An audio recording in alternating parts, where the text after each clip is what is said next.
Hey folks, SC Closer here. Friends call me Vic. Another episode of Vic's Sea Stories and Tall Tales. Today episode, I got my ferrying hat on here. I went on board USS Ferry, and I was in that unit for a while when I was in the reserves. This was a guided missile frigate. Got the EM2 Vic on there, just like I always did. Went on board and did a Great Lakes cruise with them when I was in the reserves. I was only on it for 2 weeks. Rode it up through St. Lawrence Seaway. But this hat reminded me of a story, and it's about how there are two navies. Now, I should have kind of knew that, but then again, it didn't really hit me until I went to report on board the ferry in 1990 to go on the Great Lakes cruise. I went to boot camp at Great Lakes, and that's considered East Coast, although that's, kind of the Midwest. But it's considered East Coast, and that boot camp and Naval Training Center, they tend to feed Norfolk. And back in those days, most folks that went to boot camp at Great Lakes, you went to school in Great Lakes, and probably 90% or more of you went somewhere in Norfolk, Little Creek, somewhere in that area. And you stayed East Coast. So in boot camp, you had very strict regulations about uniforms, this, that, and the other, which is normal because that's boot camp. Then we went over to Naval Training Center across the street, and while I was over there, they were still pretty strict about uniforms. At certain times of the day, you weren't allowed to be wearing a certain uniform. You had to change into a more dress uniform. Things like that. When weekends and stuff like that, you weren't allowed to wear certain uniforms. It was just a little bit more strict. Well, when I got shipped out to San Diego, California, to go to USS Tripoli, things were much more relaxed out there. Much more relaxed. They didn't have the same uniform rules, and and I just thought that, well, that's because I was at boot camp in training center, Naval Training Center before, and I figured that was just kind of specific to that. And now that I'm out in the real fleet, the uniform regulations are a little bit more relaxed. We wore coveralls on the ship. We would just put on a pair of coveralls, zip them up, put on a belt, collar devices, boots, hat, and you were good to go. And I could walk off the ship. I could go all up down the pier like that. I could walk off the pier. I could go to McDonald's on the base. I could go to Del Taco on the base. I could go anywhere on the base. I could go to the exchange and be wearing coveralls because that was uniform of the day on my ship for engineers.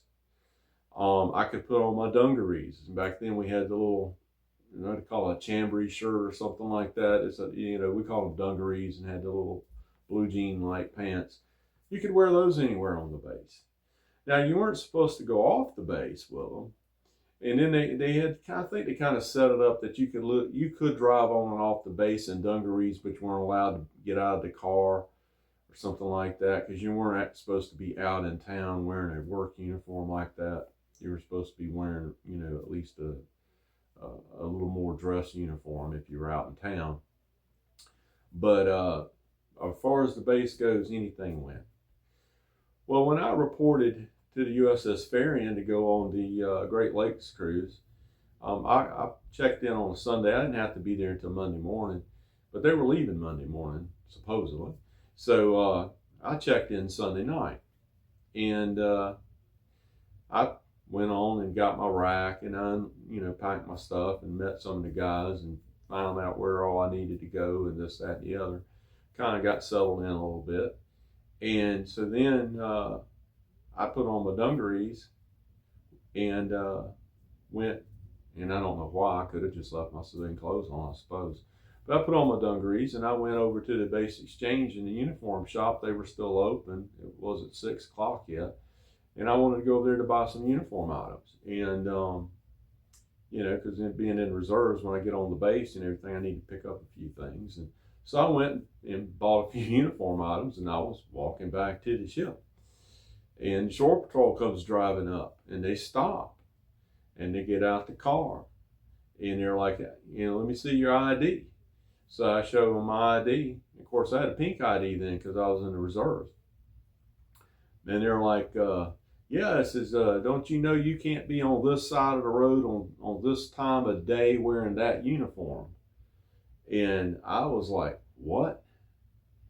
And they're like, you can't be on this side of the road from the piers wearing that uniform at this time of the day. Don't you know that? And I was like, no, where's that coming from? And they went through all these regs and everything. And I was like, I don't know what you're talking about. I said, that's the craziest thing I ever heard of. I said, for me, this is a dress uniform almost, because when I was active duty, we stood inspections in dungarees because that was considered dressier than what we normally wore. So anyway, he said, were you prior active duty? And I said, yeah. He goes, were you stationed on the West Coast? And I said, yeah, I was stationed in San Diego. And he says, that's your problem. And he told me, there are two navies. You got East Coast Navy, you got West Coast Navy. When you're on the West Coast, you're not that close to DC. You don't have a lot of senators and brass and different government officials and stuff popping up on the base every time you turn around. So because of that, we were more laid back about things like that. But I mean, I'm sure people came to visit the base, but nobody seemed to care that much about it. We were busy. We had jobs to do.